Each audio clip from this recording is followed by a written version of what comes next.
भैंस चोर, ये बिजली चोर, ये चीनी चोर, ये आटा चोर, ये हमें बताएंगे जमहूरियत क्या होती है।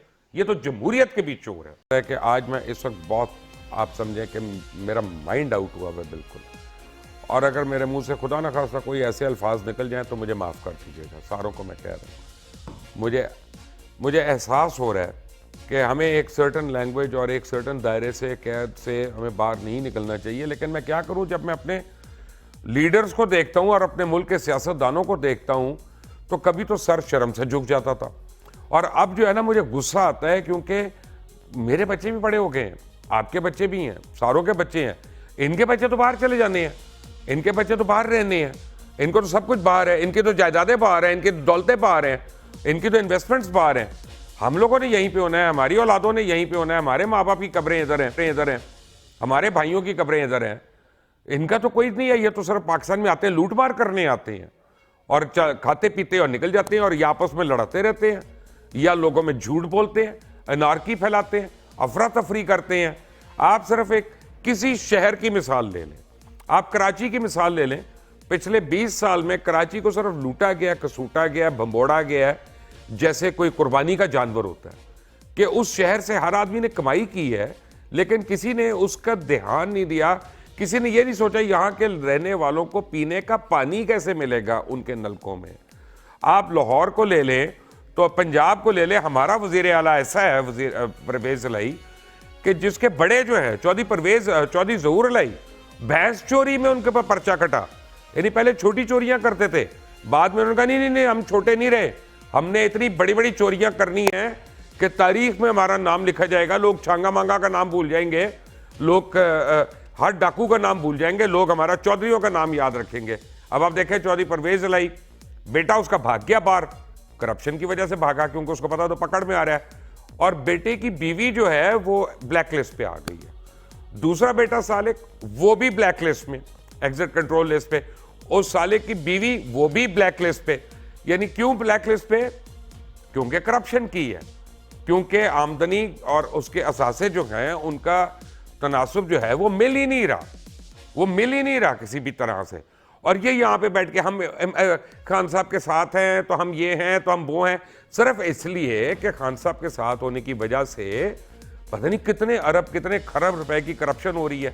इस वक्त भी पंजाब का सारा सरमाया जो है गुजरात चला गया। यही आप KPK का हाल देख लें, ना वह मालन जब्बा की करप्शन पे कोई सवाल उठ रहा है, ना वह BRT के ऊपर उठ रहा है, ना वो बिलियन ट्री सुनामी के ऊपर उठ रहा है। इसी तरह बलूचिस्तान का हाल देख लें कि वहां पे जो 550 अरब सिर्फ पीपल्स पार्टी के दौर में, मैं आपको एक दौर बता रहा हूं, पुराना दौर बता रहा हूं, 550 अरब पीपल्स पार्टी के दौर में हाल देख लें कि वहां पे जो 550 अरब सिर्फ पीपल्स पार्टी के दौर में, मैं आपको एक दौर बता रहा हूं, पुराना दौर बता रहा हूं, 550 अरब पीपल्स पार्टी के दौर में बलूचिस्तान गया, वो लगा कहां? बलोच लोगों को पीने का पानी नहीं मिल रहा, सैलाब की आफत आई हुई, उनका कोई पूछने वाला नहीं है, लोग जानवर है, इंसान है, सारे एक साथ बहते जा रहे हैं, वो कहां गया पैसा? अब हमारे ऊपर महंगाई जो है वो सर चढ़ के बोल रही है। शहबाज शरीफ साहब पूरी दुनिया में जाके भीख मांग रहे हैं, वो कशकोल लेके गए हुए आगे, और वो हरे को कही जा रहे हैं मैं मांगता नहीं, मुझे प्लीज माफ कर दें, आप देंगे मैं पाई चुका दूंगा, मैं ये कर दूंगा। लेकिन आज मैंने मियाँ साहब की तस्वीर लगाई है यहाँ पे, मियाँ शहबाज शरीफ साहब, ये तस्वीर मैंने खास वजह से लगाई है।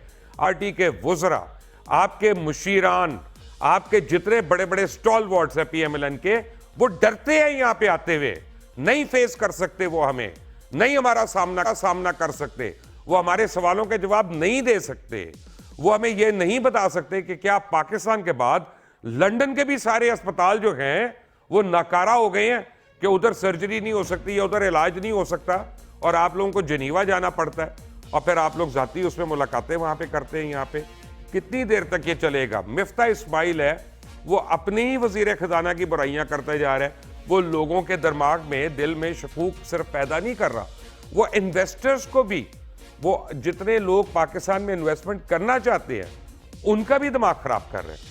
लेकिन उसको पूछगिछ नहीं है, क्योंकि 2 ग्रुप्स बने हुए हैं, पार्टी के अपने अंदर ग्रुप्स बने हैं, पार्टी के आधे लोग जो है वो फोन नहीं उठाते, दूसरे आधे लोग जो है फोन का जवाब नहीं देते। क्यों? डरते हैं। पाकिस्तान तहरीक इंसाफ वाले हर तरफ बिखरे हुए, उनका बस नहीं चल रहा, कोई पीपल्स पार्टी ले ले, कोई नून लीग ले ले, कोई फला ले ले, डिका ले ले, निकले वो यहाँ से, सामने बैठते हैं, उनको हालत जिहाद में रहना पड़ता है। उनको खुद नहीं समझ आ रही वो किस चीज़ का जिहाद कर रहे हैं। कितने झूठ है वो बोलेंगे, कभी दाई टांग जख्मी होती है, कभी बाई टांग जख्मी होती है, कभी इधर प्लास्टर होता है, कभी उधर प्लास्टर होता है। लोगों को पागल बनाया हुआ है। आज मैं ये चाय पी रहा हूं और इस चाय पे जितनी चीजें हैं, चीनी है, दूध है, पत्ती है, सबके ऊपर टैक्स दिया हुआ है। पत्ती जल रही है, इसके ऊपर भी टैक्स दे रहे हैं, सरचार्ज भी दे रहे हैं। ये जो आपके पास ट्रांसमिशन आ रही है, इसके भी पैसे दिए हुए हैं। तो फिर पाकिस्तान का पैसा गया कहां? इन लोगों से जब हिसाब पूछो कि तोशा खाना का क्या हुआ, फलां का क्या हुआ, कराची के 1100 बिलियन जाने थे उसका क्या हुआ, तो कहते हैं जमहूरियत पे कदगन है। अब जब आप बार बार उनको बुलाते हैं और वो नहीं आते, 10-10 बारी बुलाने के भाई आपके ऊपर ये इल्जाम है, आप आए इसका जवाब दें, नहीं बुलाते और आप उसका जिक्र करते हैं, तो फिर जाके अदालतों में आपके खिलाफ केस कर रहे होते हैं कि जी देखिए जी हमारे खिलाफ इल्जाम लगा दिया, हमारे खिलाफ ये इल्जाम लगा दिया। भाई राइट टू इंफॉर्मेशन है, और अगर आप वो राइट टू इंफॉर्मेशन डिनाई करेंगे तो फिर आप भुगतने के लिए तैयार हो जाए। आज मेरे पास 3 मेरे खास दोस्त हैं जो तीनों मेरी रिक्वेस्ट पे आए हैं। उनको मैंने रिक्वेस्ट किया। सबसे पहले मुजम्मिल सोहरवर्दी साहब, आपका बहुत बहुत शुक्रिया, थैंक यू वेरी मच। आपको मैंने बड़ी लेट आपको कॉल किया। Ambar Danish, thank you very much for joining me. आपको भी मैंने लेट कॉल किया, आप भी आई हमारे पास। डॉक्टर फारूक सलीम साहब, आपका बहुत बहुत शुक्रिया, क्योंकि आप आके कुछ हमें सेंसिबल फिगर्स दे सकते हैं कि ये प्लेज हो रही हैं, मिल रही हैं, किसके थ्रू आ रही हैं, हमारा क्या बनेगा आगे। अभी हमने मांग लिए पैसे, 6 महीने के बाद क्या होगा जब दोबारा हम मांगने निकलेंगे। रेवेन्यू स्ट्रीम्स नहीं बढ़ रही, कुछ नहीं हो रहा। और आज मैं एक और, आज से ये बल्कि मैं करूंगा, अक्सर मैं ये करूंगा जब भी पाकिस्तान में होऊंगा, कि मैं एक फोन नंबर आपको दे रहा हूं और आप इस लाइव शो में कॉल करें और आप मुझे बताएं कि मेरा गुस्सा जायज है कि नाजायज है। ये भैंस चोर, ये बिजली चोर, ये चीनी चोर, ये आटा चोर, ये हमें बताएंगे जमहूरियत क्या होती है। ये तो जमहूरियत के भी चोर है। बट नंबर आपकी स्क्रीन पे है 042-322-97422। ये मैं नंबर आपकी स्क्रीन पे दे रहा हूं 042-322-97422। आप प्लीज मुझे बताइएगा कॉल करके कि क्या मेरा गुस्सा जायज है या नाजायज है।